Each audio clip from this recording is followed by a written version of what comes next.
Bueno, muy bien. Hoy quiero contarles que tengo la hermosa oportunidad de platicar por esta vía con una persona que sin conocernos trajo un gran aporte a mi vida, un gran regalo que debo reconocer que se lo atribuyo y agradezco a mi santo ángel guardián.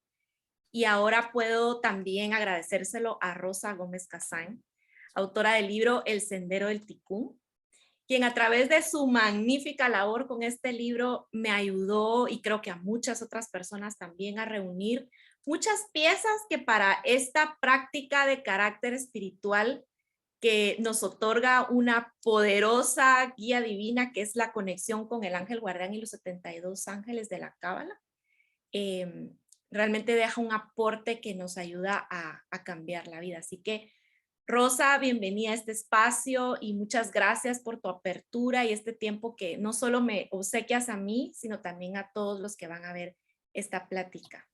Bienvenida. Bueno, gracias a ti, Stephanie, porque, bueno, surgió la idea de ti y yo encantada siempre que esto ayude a los demás. Qué linda, de verdad, gracias.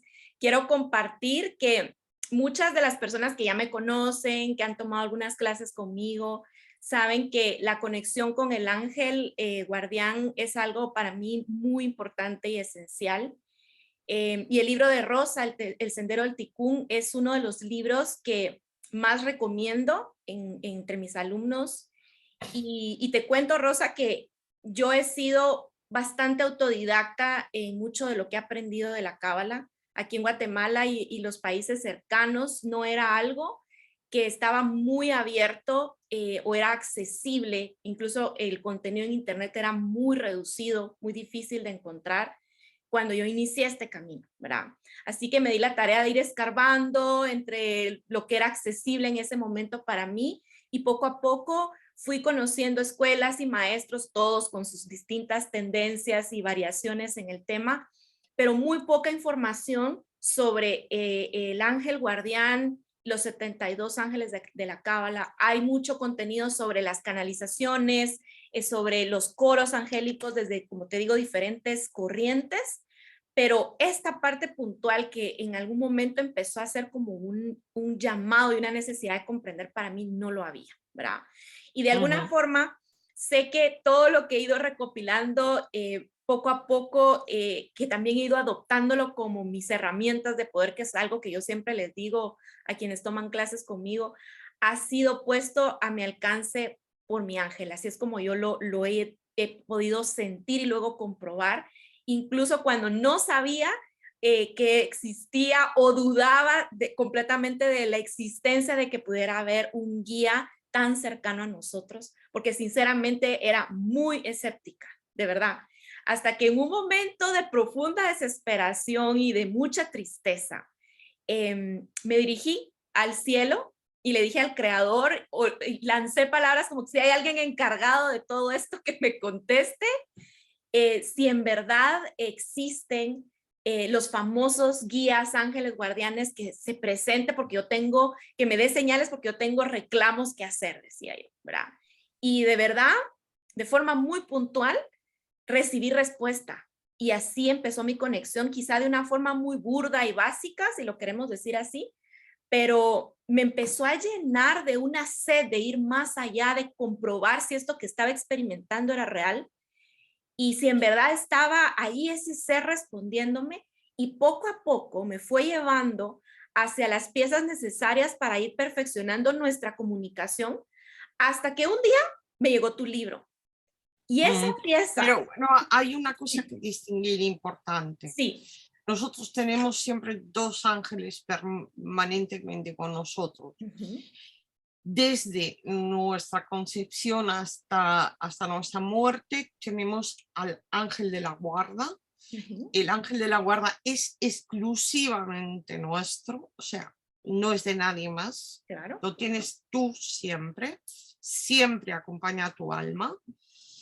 Y luego además hay un ángel de la Cábala que tú tienes permanentemente contigo, que está vinculado a tu ticún, o sea, el contenido de lo que otorga ese ángel está relacionado con el ticún de la persona,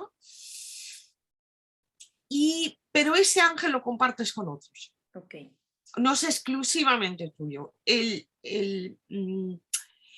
Hemos de entender que los ángeles pueden servir a más de un ser humano al mismo tiempo.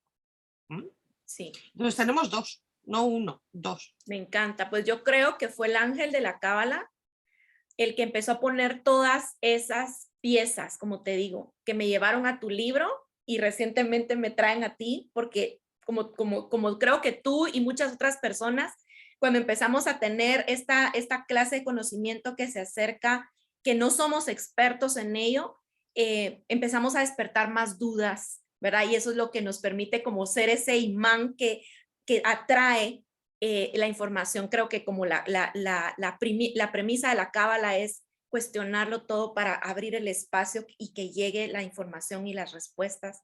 Así que de verdad, Rosa, conocerte casi en persona, porque pues ahora es gracias a este medio, para mí es un honor, es un gran regalo y quiero agradecerte de nuevo por eso. Así que antes de sumergirnos en la materia específica del mundo celestial y los ángeles, yo quisiera que nos contaras un poco de ti, un poco de quién es Rosa. Y antes de cederte la palabra por completo, sé que eres una mujer muy preparada, con muchos años de experiencia en la cábala y que has tenido la oportunidad de aprender de grandes cabalistas y maestros y que además eres escritora y excelente, muy buena escritora, por cierto, me encanta cómo escribes. Pero más allá de todas tus formaciones de estudio y profesión, que sin ánimo de desmerecerlas, porque sé que son parte de nuestra experiencia de crecimiento, pero quisiera que nos contaras sobre esa mujer que detrás de los títulos y los estudios se encuentra aquí existiendo en el planeta Tierra, que quizá un día después de atravesar por una profunda oscuridad descubrió que existía algo llamado Tikkun y decidió buscar la manera de comprender de qué se trataba. Así que, ¿qué fue lo que te llevó a eso, a comprender a emprender esa búsqueda que va más allá de cualquier estudio universitario que se pueda obtener en cualquier institución, sino que más bien se aprende aquí en la escuela de la vida? Así que, contanos, por favor. Bueno, yo desde muy pequeñita tenía muy claro que la vida tiene un propósito. Al concepto de Tikkun, evidentemente, todavía no había llegado.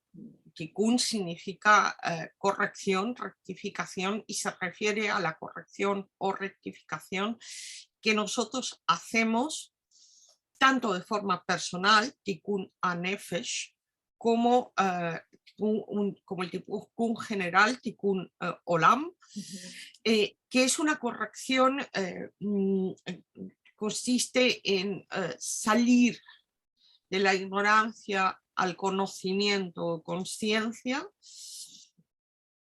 Siempre es una parcela de la vida y siempre se trata de algo que es un trabajo de más de una vida. Por lo tanto, el Tikkun es el propósito, pero del conjunto de las reencarnaciones. Y yo siempre tuve claro que la vida tenía un propósito.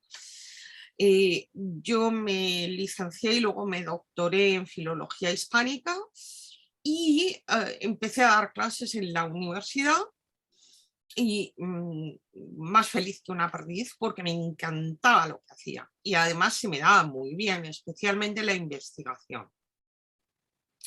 Entonces nunca me planteé si yo estaba haciendo o no estaba haciendo mi propósito. ¿No?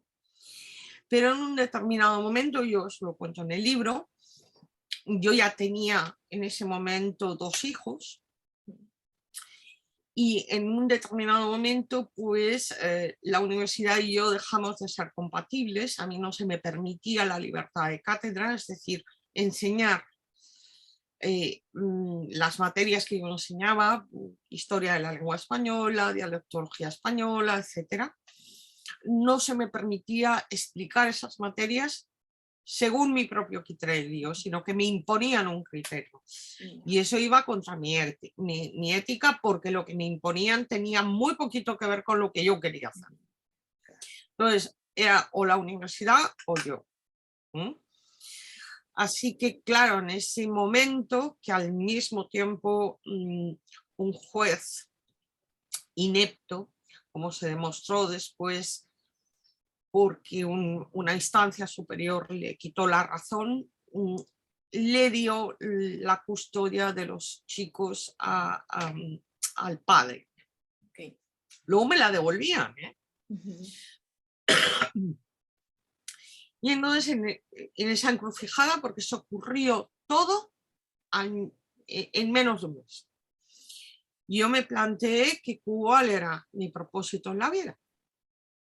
O sea, si no he venido a dar clases de filología, pues a lo mejor yo me he equivocado. Entonces, ¿qué he venido a hacer al mundo? Claro. Tengo que darme prisa. Tengo 41 años, tengo que espabilarme, porque estoy a mitad de la vida, no me queda mucho tiempo. O sea, tenía una urgencia interna. Y claro, ¿qué le pasa a una persona cuando no sabe cuál es su propósito? Pues que cae en el vacío existencial. Sí. Al mismo tiempo se puede, si no te conoces muy bien a ti mismo, se puede estar en la angustia vital de no saber quién soy yo, ¿no? Y en ese momento yo tenía algo de angustia y vacío existencial. Entonces, como loca me puse a buscar qué he venido a hacer en el mundo. ¿No? Y empecé con lo que me caía más cercano, que era la astrología, pero la astrología no terminaba de contestar a la pregunta, ni el Tzolk'in maya, ni el diseño humano, ni la numerología tántrica, hasta que me topé con la cábala. Okay. Cuando me topé con la cábala ocurrieron dos cosas. Por un lado, me di cuenta de que aquello se me daba mejor todavía que la filología, que me gustaba incluso más que la filología, que me divertía todavía más que la filología. Son tres cuestiones que uno se tiene que plantear cuando está buscando su propósito, es decir, qué es lo que mejor se me da, dentro de lo que mejor se me da, qué es lo que más me gusta, y dentro de lo que mejor se me da y lo que más me gusta, qué es lo que más me divierte. Okay. Qué lindo es. Y al mismo tiempo, yo tenía una facilidad asombrosa, que ya tan asombrosa, que asombraba a mis propios compañeros de estudios de Cábala, con el que fue mi primer maestro de Cábala, Jaime Villarrubia. Luego he tenido un montón de maestros más, Mario Sabán, Mario Satz, Eduardo Marirolas, sí, pero al principio solo fue Jaime Villarrubia. Y Jaime es un especialista en Kikú. Entonces ahí me ayudó muchísimo, porque claro, me habían hablado de él como un hombre que te ayuda a escribir el poema de tu alma. Wow. Y dije, yo ahí tengo que ir. Me hablaron de la cábala y dije, ¿y eso qué es? No tenía ni idea, no, vamos, no había oído hablar de la cábala jamás. Y en la primera clase era tal mi gozo de oír explicadas de forma lógica según los razonamientos cabalísticos, cosas que yo siempre había creído, pero que mi entorno no. Y mi entorno me había hecho dudar de lo que yo había creído, o sea, de lo que yo creía que era correcto, y de repente un señor me lo explicaba, con lógica. Entonces yo solo podía reír de gozo, de alegría. Qué lindo. Y claro, mis compañeros le decían a mi maestro, a Jaime,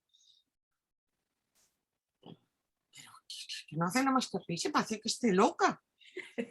Y le dije, y él les hizo un razonamiento. ¿Nos dais cuenta de que está disfrutando de tal modo que solo le puede provocar alegría, le puede provocar risa? Dejadla que se ría. Y así fue como me entré en la cábala y todo me resultaba fácil. Todo. mis compañeros además decían, pero es que enseguida lo tienes en la memoria, ¿cómo es posible? Me resultaba fácil, era como si siempre hubiera sabido de esto.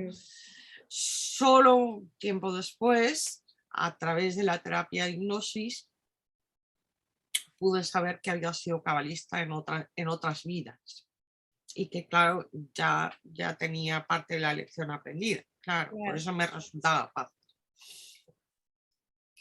Y ahí, casi desde el comienzo, conocí los ángeles de la Cábala, o también conocidos como 72 nombres de Dios, o Shemot, y me entusiasmé con ellos. Y fui descubriendo progresivamente, digamos, cosas sobre los nombres, formas de trabajar con ellos, hoy de uno, hoy de otro, hoy de aquel otro, y yo lo iba probando todo. Lo que funcionaba lo dejaba en marcha, lo que no funcionaba decía esto a tomar por saco. Claro. Por eso yo en el libro he recogido muy poquitas cosas, pero las que he recogido sé por mi propia experiencia que funcionan. Sí, y sí por funciona. eso las propongo. O sea, no es una propuesta teórica, es una propuesta basada en la experiencia. Entonces, bueno, pues a partir de ahí yo continué la investigación en filología, o sea, yo la compagino con la investigación en Cábala, y más tarde descubrí que todo lo que había hecho en filología era una preparación perfecta para todo lo que me ha llevado a la Cábala, que en realidad tiene que ver con mi propio propósito, ¿no? Entonces, bueno, pues mis hijos ya son mayores, claro, ¿no? Yo ya no soy tan joven. Y bueno, tienen sus propias vidas. Sí los he orientado muchísimo en encontrar su propósito. Con mi hija hubo una experiencia muy bonita. Ella era entonces joven. Estaba para escoger entre ciencias y letras. Y yo le pregunté, ¿y qué es lo que quieres hacer? Ay, mamá, no lo sé. Entonces yo le hice las 3 preguntas. ¿Qué es lo que mejor se te da? Pues la física y la lengua. Bueno, ¿y qué es lo que más te gusta de eso que se te da tan bien? Ay, pues las 2. Digo, jolín, mal vamos, porque ahora veremos cómo escogemos. Entonces ya le hice la tercera pregunta.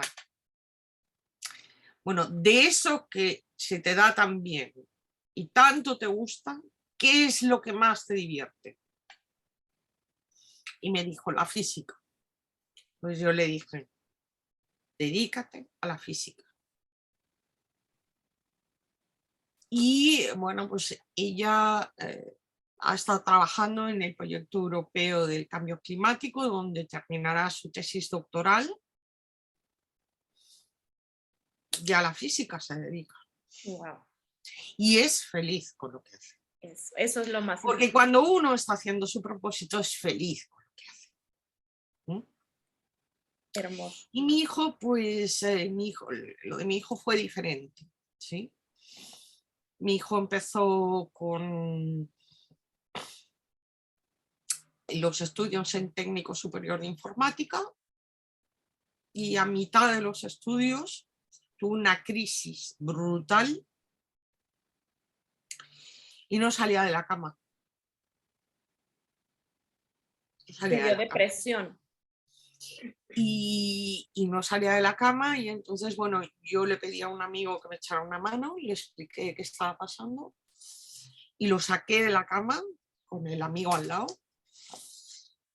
y le dije, o me cuentas lo que te pasa o te pongo de patitas en la calle, pero ya mismo.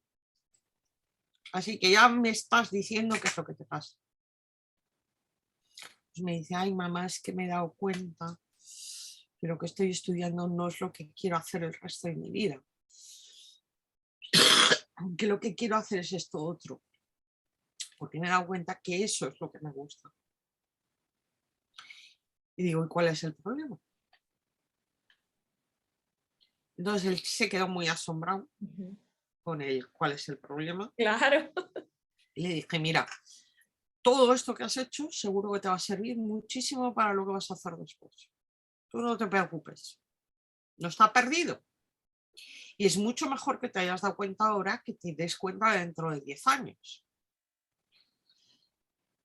Entonces dije, bueno, pues vamos a reorientarlo todo. Bueno, pues a eso se dedica él ahora. Tiene que ver todo con, con lo que se llama la juventud. Claro. Y feliz como una perdiz. Entonces, no solo tenemos la obligación de descubrir cuál es nuestro propio ticún, cuál es nuestro propio propósito del conjunto de las reencarnaciones, sino que tenemos la obligación de tratar de ayudar por lo menos a nuestros hijos a encontrar el suyo. Bueno, en la medida en que tú encuentras el tuyo, es más fácil que puedas ayudar a los demás. Eso te iba a No decir. obligarles, no obligar. Ujú. No puedes despertar a nadie que no quiera despertar. Al que está con la cervecita y las patatitas y no quiere y está feliz de la vida, hay que dejarlo en paz. Ujú. No hay que decirle nada. Ya llegará su momento. Ya se despertará cuando se tenga que despertar. Pero sí con nuestros hijos, que son un préstamo a 18 años vista, que nos hace el creador, donde nosotros tenemos la obligación de llevar a nuestros hijos al mayor grado de conciencia del que seamos capaz de llevarlos, para que cuando en conciencia, independencia, autoestima, responsabilidad, ¿sí? Y a partir de los 18 años, en realidad espiritualmente a partir de los 16, no son, bueno, son nuestros hijos Claro. biológicamente, pero no son nuestros, son de la Claro. vida. Así es. Y la vida es suya. Así es. Y a partir de ahí, yo no sé nada. O sea, he hecho lo mejor que he sabido. Claro. Qué lindo, Rosa, de verdad qué lindo, porque yo creo que ese asunto del propósito de vida es algo que viene a presentarse repetidamente en muchas personas. Muchas personas vienen conmigo a consulta padeciendo de esa tristeza profunda, ese vacío existencial. Y justo como tú Bueno, dices, al preguntarle qué hacen. es fácil confundirlo con una depresión y de hecho los especialistas en psiquiatría y bueno, los psicólogos muchísimo menos, no saben distinguir entre el vacío existencial y una depresión porque se parecen mucho. No son iguales, pero se parecen mucho. Y ese vacío existencial de no saber qué quiero en la vida, qué estoy haciendo, qué he estado haciendo, que me vine a dar cuenta la edad que tengo y que no soy feliz con lo que hago. ¿Verdad? Es que si tú estás haciendo tu ticún, tú eres feliz haciéndolo. Además, la persona cuando está haciendo lo que mejor se le da, lo que más le gusta y lo que más le divierte, las horas se pasan muertas. Sí, es O cierto. sea, me tendrás que avisar del final de la entrevista porque yo si no puedo estar aquí 3 horas. Somos Y dos. como estoy en mi salsa hablando de lo que es, de lo que me concierne, pues me puedo pasar aquí 3 horas. Es cierto. Y estoy feliz. Y no tengo sensación de que el tiempo pasa. De que el tiempo pasa. Voy a poner la alarma porque aquí podemos pasar las dos platicando, que yo en la misma sintonía que tú, es algo que me disfruto, en lo que me sumerjo y es como tú dices, en mi salsa, en nuestro hábitat natural. Y de verdad que hablar contigo esta primera parte me hace confirmar eso, porque yo también pasé por esa crisis de darme cuenta que mi profesión universitaria no era lo que quería hacer para el resto de mi vida. Pero también pude ver que eso que había aprendido y en lo cual me había especializado me iba a servir para poder transmitir todo lo que ahora considero que es mi propósito y que estoy segura, porque con estas tres preguntas o requisitos que acabas de decir, es así como lo siento, esa felicidad, eso que se me da tan bien, eso que es como tú dices, como que ya lo sabía, solo lo recordé, lo proceso fácil. Es hermoso, de verdad. Muchísimas gracias por ese compartir. Y tengo una pregunta, ¿sabes? Tengo una pregunta, creo que tal vez es casi personal, aunque sé que muchos de las personas que estudian esta parte de los ángeles, de los 72 ángeles, la tienen.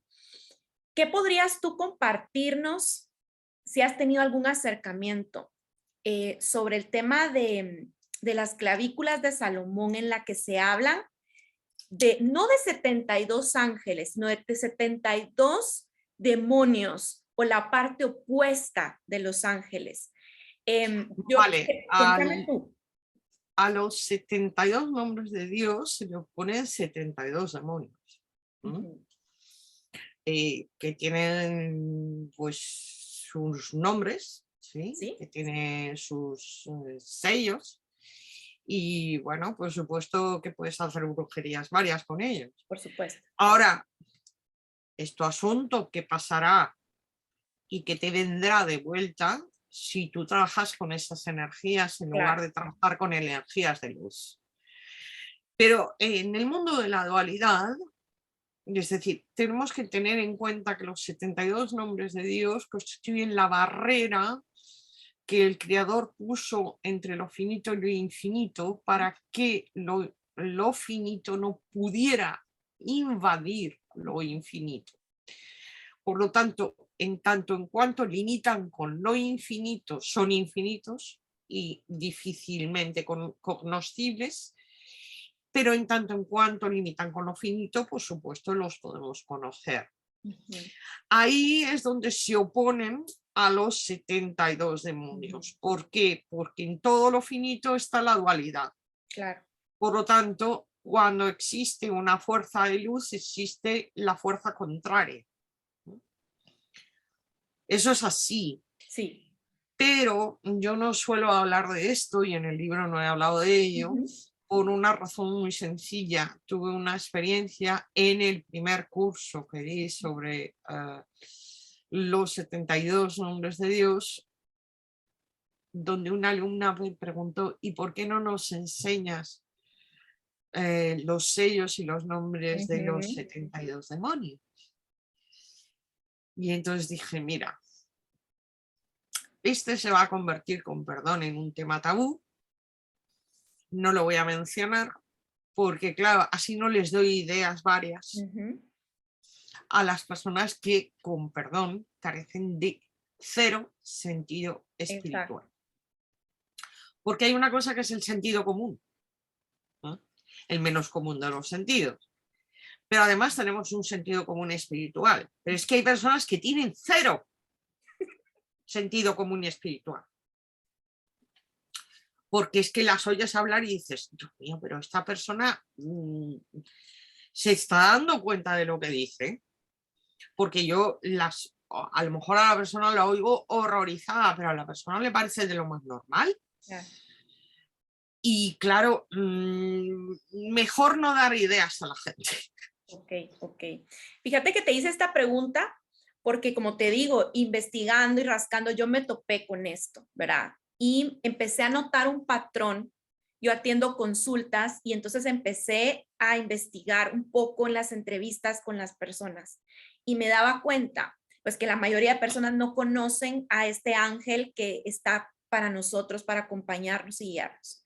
Pero muchas veces, sin saberlo también, están ligados más a este demonio que se contrapone al ángel. Vale, vamos a ver. La persona en su ángel personal puede encarnar las propiedades, digamos, del ángel. Es lo más común, ¿sí? Es lo más frecuente. Pero podría estar en el reverso tenebroso de la fuerza. y estar encarnando todas las propiedades contrarias. Ok. ¿Sí? O sea, esto puede pasar. Yo lo he visto. No es lo más común, pero ocurrir ocurre. Ok. Bueno, esto dependerá de la persona, depende de su inclinación al mal. Ajá.